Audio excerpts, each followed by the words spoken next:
Deepwoken is a game about exploring the world, fighting players, and my favorite part, fighting bosses. This video will show you how to farm one of the most profitable bosses for unique items such as crit blades, worm tooths, and the rare Sinner's Ash. The boss in question, you may be asking? It's the Maestro, so let's get into it. But first, before I teach you how to defend yourself against the Maestro and actually be able to beat him, you need to learn how to actually get to face him first. So, the first thing you'll need is slightly higher than ally reputation with Etris, as well as at least 85 invested into a given weapon stat. It can be heavy, light, or medium. After that, you'll also need to be power 15 or above. But before the Maestro's even willing to talk to you with those requirements, you have to do the Initiate quest at Isle of Vigils by giving the Initiate a Gale Stone, and you also have to go deal with the Duke and do that quest. So with those requirements in mind, let's dive into the strategy that I've found most effective for beating and farming the Maestro. Now, for those seeking a guide on what strategies to get each weapon type on, look elsewhere, as this guide is just for general farming purposes only. In the process of farming this, odds are you're going to find him anyways. Now, in my case, I will be using a Pale Briar in the clips provided, but an Enforcer's Axe or any of the Enforcer's weapons works just as well for the purposes of this video. With that out of the way, let's explain some core mechanics that Maestro has that you should definitely know and you can potentially abuse. Now, the Maestro likes to vent. A lot. He has mastered the secret art of venting while whooping your ass, which makes him a truly deadly opponent to fight. So keep in mind that while you may want to vent to avoid certain combos, he might just ignore it and attempt to hit you during it anyways. Secondly, every time the Maestro loses roughly a quarter of his max health, he will teleport a short distance away as a sort of combo breaker.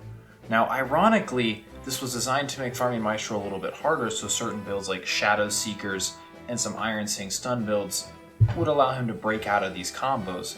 However, it can work in the opposite effect depending on what specific builds you're running, sometimes actually getting you out of Maestro combos with things like bleed damage and damage over time. So, with those two core mechanics of the boss put aside, let's explain what enchants I think are good for Maestro, as well as some bells you may want to bring in to make your first time learning the boss a little bit easier.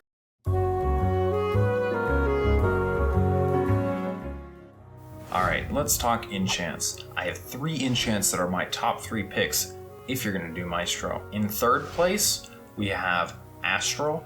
In second place, we have Obfuscation. And in first place, we have Providence Thorns. So, let's go over why I've ranked each one that I have, starting with the top.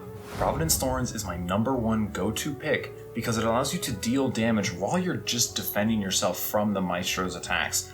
While he may occasionally parry the proc from Providence Thorns, his abundant use of multi-hit mantras and moves makes the enchant a no-brainer. You'll get free damage no matter what you do. Obfuscation is a good secondary choice for players, as it keeps you mobile while you're hitting him, allowing you to proc bleed effects and other multi-damage things based on a speed boost, as well as just providing chip damage because the Maestro likes to hold his F key quite a bit. And last on our list is Astral. Now you may be thinking, Astral provides a pretty nice damage buff, why isn't it higher up on our list? The reason it's not is that its rarity makes it pretty unreasonable for most players to have this for the sake of this guide, where things like Obfuscation and Providence Thorns are much more likely due to things like Deep Shore Fossil and just farming Layer 2 for enchant stones. Alright, in terms of bells, there's only a couple good options in my opinion. My personal favorite is Payback because it allows you to get out of some potentially nasty hits from his big mantras, as well as doing some free damage in the process. If you can get your hands on a corrupted version if you want to farm him, you also get to heal off of it, so it's a big win-win. My only other suggestion for a bell is Sacred Field, for those wishing to take a bit less damage while learning to farm this boss. It's a pretty good choice for the defensive player if you just don't happen to have Payback, but I would try to get Payback out of the way if possible. So, with all of our preparation out of the way, let's actually look at each of his moves and how you can properly defend against them. The Maestro wields a Shattered Katana, so like any NPC he will M1 trade with you as well as use a Shattered Katana critical attack. Most of his mantras are basically Gale mantras that are on steroids, with a few exceptions that we'll get to. The first move on our list is his Wind Passage attack. The Maestro dashes away and leaves behind a hit of multi-attacking Gale hits, like Wind Passage, but instead of just one hit, it's multiple. You can simply move out of the way, or if you're using Providence Thorns, stand inside of it and spam parry to get free damage. Next up, if the Maestro is too far away from you, he will attempt to teleport to you and hit you with a Silent Heart ankle cutter kind of move. The best way to deal with this is just if you notice that you're very far from him, let him just run towards you, hold still, wait for him to maybe teleport to you, and you can easily read the move. Otherwise, it's pretty hard to react to, so he may just use a random move instead. The Maestro's Heavenly Wind attack is very similar to a normal Heavenly Wind, except his has a larger area of effect and will also just guard break you most of the time, even if you have a small amount of posture. So just like with normal Heavenly Wind, wait a second and then parry when he comes down, or you can full dodge backwards to avoid it. The Maestro's Gale Carve attack is a more steroided out Gale Carve than what we're used to, where he'll stand still and unleash just a flurry of quick, close range Gale based attacks. You can sit there if you have Providence Thorns and spam parry it, or even if you don't, you can parry back out of it and actually go up behind him because he'll be stuck in the animation, and you can use mantras and just, criticals, M1s and all that to land a couple of free hits on him until he's ready to move again. The Maestro also has a move that is reminiscent of Verse 1's Tornado mantra.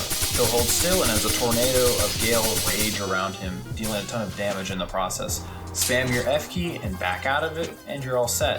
If you happen to have range moves, after you've backed out, you can hit him with those while he's stuck in place. Maestro's unique move that he has, one of them, is his Triple Strike. He unleashes 3 deadly large slashes, dealing massive damage. The first 2 strikes in his combo are parryable, but the third must be dodged, as it is unparryable, unblockable, it will guard break you. Lastly, the Maestro has a Master's Flourish that's infused with Gale. It's extremely fast and hard to react to. The best advice that I can give you is to predict it, otherwise it will be very hard to parry.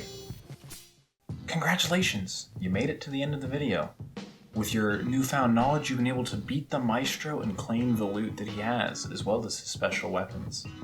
If you guys like these types of more long-form, in-depth videos with plenty of explanations, please do subscribe. A lot of effort goes into these types of videos, and I would love to make more for you guys. Thank you so much for watching, and I hope you guys stick around.